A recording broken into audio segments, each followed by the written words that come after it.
June has been challenging for my reading. I started a new job in a new industry this month, so it has been very busy, very overwhelming, to say the least. My reading time has definitely decreased pretty drastically from what I've been doing for the past couple years. Even so, I managed to get in a bit on days off and before I sleep at night, a few minutes here and there. But it's just a lot less than I've been doing for the past couple years, so it feels a little strange. I only made it through 2 full novels this month, and then a few volumes of manga here and there. But, I mean, it's fine. I had a lot of other valuable experiences this month, so I can't really complain too much. I got to see some new sights, do some new things.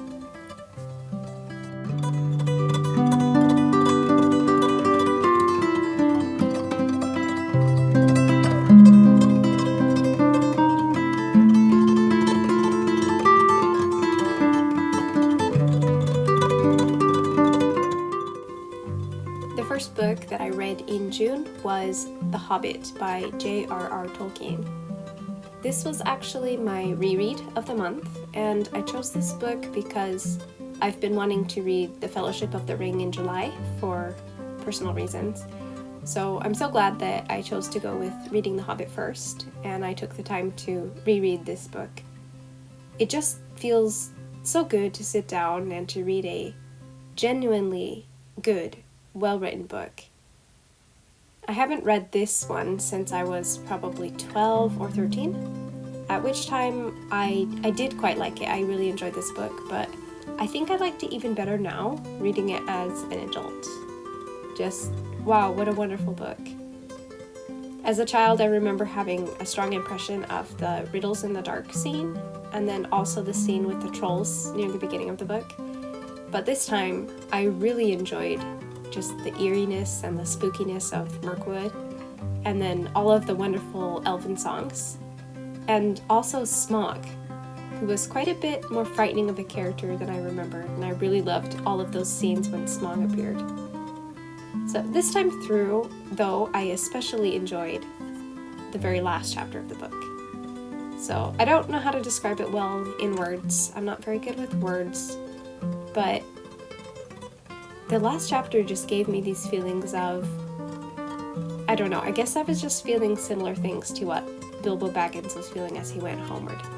Kind of this gratitude, this contentment with my life and the experiences that I've had up until that point, and also the people that I've met, but also this happiness and this relief and comfort of having a home to return to, and to have, your people and your comfortable place to be always there to return to. So to me, Bilbo's happy ending just really seemed quite ideal. Seems like the ideal happy ending to me. And the last few lines of this book are just so brilliant. I just love those. I read them several times at the end and just had a big smile on my face. So yeah, I really enjoyed this one. I actually haven't watched the movie adaptations of this yet, so I've been thinking about maybe giving them a try sometime, but I'm also a little worried that I would be too disappointed with how it turned out. But yeah, anyway, glad I picked up The Hobbit this month. This book is brilliant. I'm so glad that it is so well beloved and that everyone keeps talking about it and making other people read, because I don't feel like I have to have any fear that this is a book that will be left behind by our society and by readers in the near future. Because this really is a book that I do want us as a society to pass on to future generations. So yeah, let's keep talking about The Hobbit. Let's keep passing it on and pushing it on people. And this is a book that I don't think that we should lose. Really had fun with The Hobbit this month.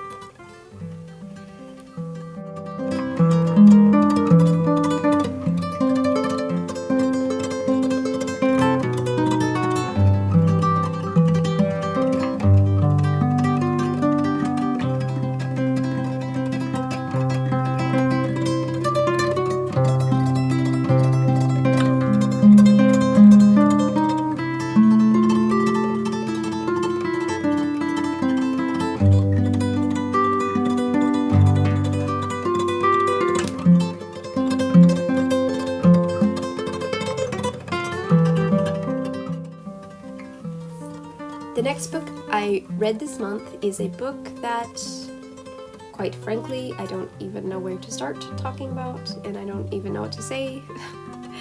But yeah, it's a classic. This is Gulliver's Travels by Jonathan Swift, and it's a book I think we all know to some extent if we were raised in a Western society, and I guess in some Eastern societies as well. It's pretty ingrained in culture, whether it's through literary pop culture references, excerpts we had to read in high school or university. I think everyone knows Gulliver's Travels to some extent.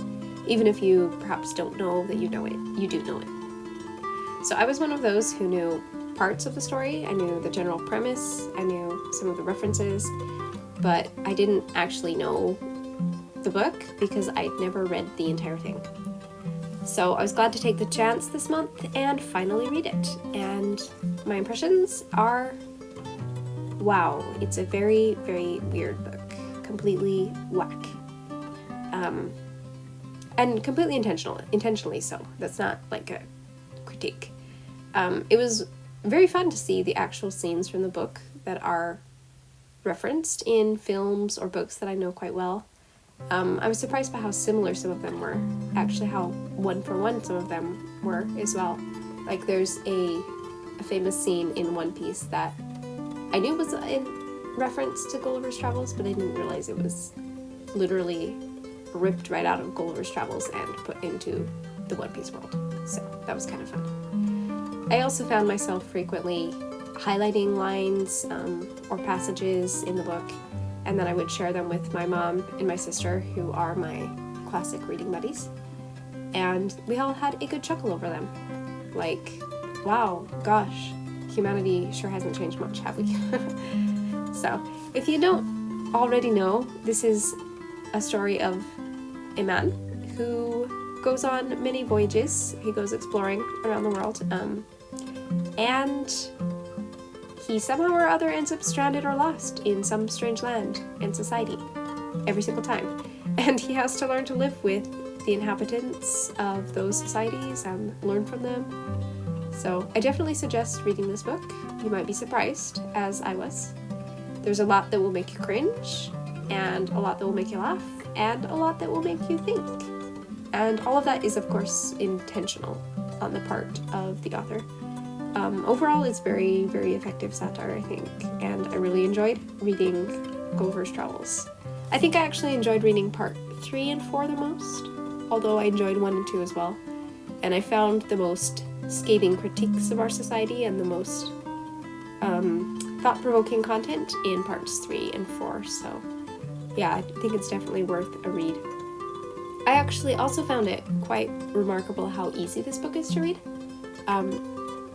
It was written so long ago, but it doesn't really read like a book from so long ago. It feels pretty modern to me, and I think it could be enjoyed by just about anyone. I mean, I wouldn't recommend it to like children, but there's some pretty scandalous stuff in there. Just kidding. But yeah, I would definitely recommend that you check out Gulliver's Travels. So those were the 2 books that I read this month. Not as much as I would have liked to have read, certainly not as much as I hoped that I could have read, but at least it was something. I'm glad I got some reading done, even if it wasn't the amount that I'm used to. I also was able to read, or reread, I guess, about 8 volumes of one of my favorite manga series. And then I also started The Snake, the Crocodile, and the Dog by Elizabeth Peters, which is the next book in the Amelia Peabody series that I had to read on my list. And I'm doing that one on audiobook.